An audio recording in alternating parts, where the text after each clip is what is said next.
I planted a row of babies from the Miracle Sisters chestnut tree in the bottom of the west garden a few years ago, and as you can see, they're doing incredibly well. In fact, the one in the middle is the fastest growing chestnut I've ever seen. But something terrible happened earlier this summer. The fourth at the end of the row was crushed by a falling maple tree, and as you can see here, there's now nothing left of it at all, and there's a reason for that. I made a video when this first happened showing how I had cut the top of the tree off to the point where the stripping had ended so that the tree could recover from that point. And the tree was recovering really beautifully. There was so much new growth.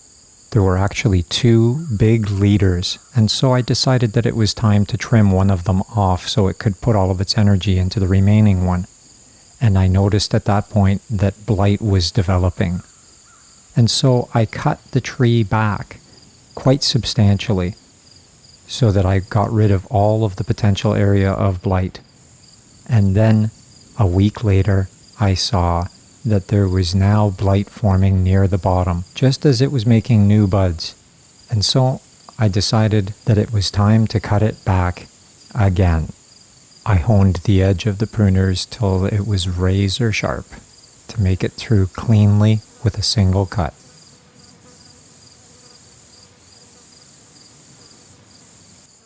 And now it's time to seal the wound with some fresh roofing tar. It's a very, very hot day, and so the tar is quite wet. But it will soon dry and harden, and this wound will be completely sealed. This extreme close-up at the bottom of the tree shows some new buds that are already emerging right beside the remains of a branch that was growing at the very bottom of the tree that I cut off when the tree was first crushed. And you can see there's black on there. That's the remains of the tar that I had spread on that branch when I cut it 2 months ago. Now that the tree has been cut right down to this height, the tree will be putting all of its energy into these buds. Here we are 1 week later, and just feast your eyes at this growth. It's hard for me to believe, but here it is, 7 days from empty buds to beautiful new leaves. And it looks so promising. But looking very closely, we can see that something is wrong. Something has been chewing at the skin of this tree, and it's been completely stripped almost halfway around. This is very, very bad news. I had become complacent because it's midsummer, and so I didn't think that anything would be interested in chewing at the skin of this tree when there is so much that animals can eat other than the skin of a tree. And so I did not put any protection, which I would have done if it was fall or winter, when there's not so much for the critters to eat. So it's time to bury the bottom of the tree. I'm going to raise the ground, so to speak, so that that area is going to be protected by earth and hopefully prevent any kind of infection from getting in, even more than has already happened at this point. But as you can see, that new growth is just beautiful. And so now I'm going to just completely cover as much as possible, and then I'm going to actually add some protection to make sure that this doesn't get any worse.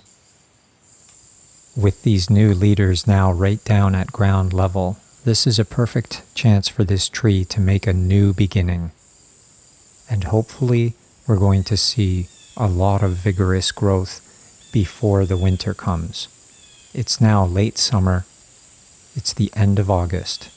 And here in the Long Point Basin, it's not going to be long before we have frosty nights, when the temperature will drop right to the freezing point. But I want this tree to keep growing as long as possible because we're going to have warm days clear through till November. And so it's almost a blessing in disguise that we're coming right back down to the ground level now, because it's going to be very easy to protect this tree on cold nights. An overturned pail will keep this tree very warm even on the coldest of nights. And so this tree will have a much longer growing season, well into the fall, maybe even right till winter. And that will give it a good chance to get some good growth on to survive the winter and then begin a new life in the spring. At which time I will be deciding which of the two leaders is the stronger and removing the other one. This little tree has the blight. And so now we will see how the offspring from the Miracle Sisters tree can cope with the blight for its entire life. I just wonder, is this going to be a step in the right direction? Or will this tree be suffering right from the beginning and losing the battle?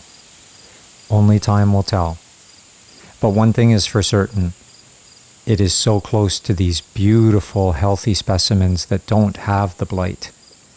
And I want to make sure that it's not going to just become a source of the blight for them.